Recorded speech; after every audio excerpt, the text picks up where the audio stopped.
Helikopta iliyokuwa katika safari ya kutalii maeneo ya kaskazini mwa Kenya ilianguka katika kaunti ya Samburu na kusababisha vifo vya watu wote waliokuwa ndani yake, akiwemo mkuu wa kituo cha ujasusi wa mkakati cha Ecuador, Sens Kontugi, pamoja na mke wake na raia watano wa Marekani.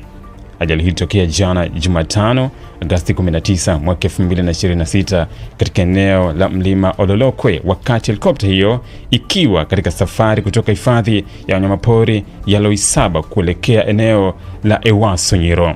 Mamlaka ya usafiri wa anga ya Kenya imesema helikopta hiyo ilikuwa ikifanya safari ya utalii katika eneo ambalo linajulikana kwa mandhari ya kuvutia, wanyamapori na hifadhi nyingi za kitalii.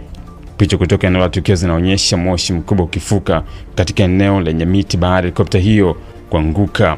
Wahudumu wa shirika la Msalaba Mwekundu Kenya walifika katika eneo hilo na kushiriki katika shughuli za uokoaji na kushughulikia mabaki ya helikopta yaliyokuwa yakiendelea kuteketea kwa moto.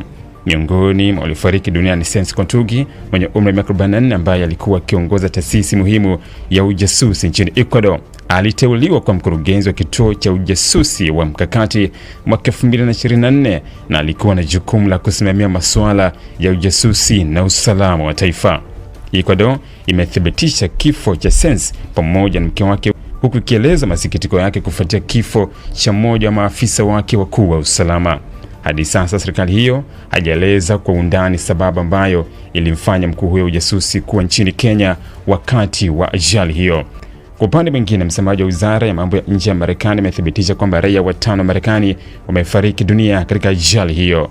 Mamlaka za Marekani zinaendelea kushirikiana na Kenya katika utaratibu zinazohusiana na waathiriwa, huku familia zao zikitarajiwa kupewa taarifa na msaada wa kibalozi.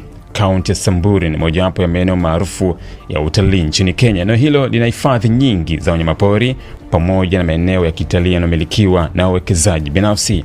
Watalii wengi hutumia ndege ndogo na helikopta kusafiri katika hifadhi hiyo na maeneo mbalimbali kutokana na umbali mrefu na mazingira magumu ya baadhi ya maeneo hayo. Mlima Ololokwe ambako ajali hii ilitokea ni miongoni mwa maeneo yanayotambulika katika mandhari ya Samburu. Eneo hilo lina mwinuko na maeneo yenye miti, hali ambayo inaweza kufanya shughuli za uokoaji kuwa changamoto baada ya ajali kutokea. Mamlaka za Kenya zimeanza uchunguzi wa ajali hiyo ili kubaini sababu iliyosababisha helikopta hiyo kuanguka. Wataalamu wa anga wanatarajiwa kuchunguza mabaki ya helikopta hiyo, taarifa za safari, hali ya hewa pamoja na mambo mengine ambayo yanaweza kusaidia kueleza kilichotokea kabla ya ajali hiyo.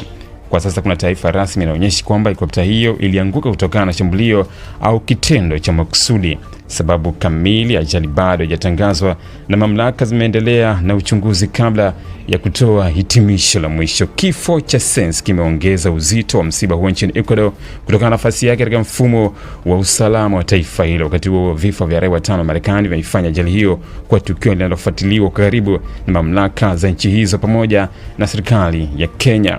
Hivi unajua kwa nini makampuni makubwa duniani hayaachi kujitangaza kila siku, licha ya kwamba tayari yanafahamika? Sasa kama una biashara au kampuni lakini hujitangazi, customers wapya watakujua vipi? Na bila advertising, unategemea kukuza mauzo yako kwa njia gani? Ndio maana Global TV tunakupa nafasi ya kuitangaza biashara yako kwa audience kubwa ndani na nje ya Tanzania kupitia mitandao yetu ya kijamii. Advertising kupitia Global TV inaongeza brand visibility yako, inakufikisha kwa customers wapya na kuongeza nafasi ya bidhaa au huduma zako. Na habari nzuri zaidi, bei zetu za matangazo ni rafiki. Iwe una biashara ndogo, ya kati au kampuni kubwa, kuna nafasi inayoweza kukufaa. Usiache biashara yako isubiri kugunduliwa. Ipe visibility inayostahili. Anza kutangaza nasi. Wasiliana na Global TV leo na tuipeleke brand yako mbali zaidi.